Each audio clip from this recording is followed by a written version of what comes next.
Identical twins, what's the greatest thing you've achieved by swapping places? My twin and I have pulled a lot of switches and pranks before, but this particular one stands out in my mind all too well. Sophomore year of college, my brother was taking a Psychology 101 class as a prerequisite. On one particular Tuesday, he approached me with a dilemma that he needed my help with. Thursday around noon he had an exam in psych, but that same morning his girlfriend's family was flying out to California to go to Disneyland and they picked him up for a plane ticket.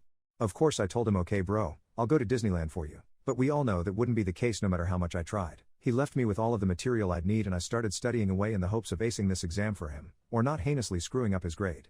Here was the catch with the exam room: this professor was notorious for making it impossible to cheat. We'll call him Mr. J for this one. Mr. J had 7 TAs who would walk around during the exam and check the 2 forms of ID he required you to have and would constantly walk up and down the aisles to check for any form of cheating. My brother, having known this, left me with some of his IDs and wished me all the best. Exam time comes and I'm killing it. Just in case they'd notice any minute differences in looks or handwriting, I wore a backwards hat and wrapped up my hand as though it was injured.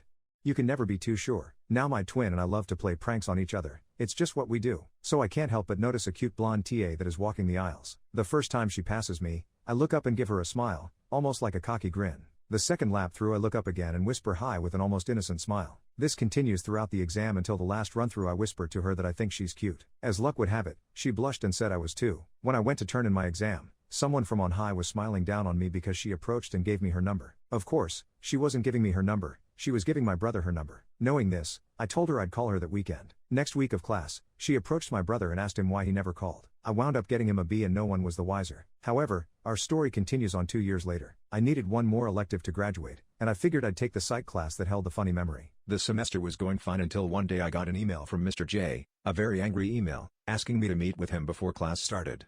As it turns out, the world could not be any smaller. Mr. J's mother, we'll say Mrs. M, lived in an apartment complex designed for the elderly. In this same complex resided my grandma who raised my brother and I.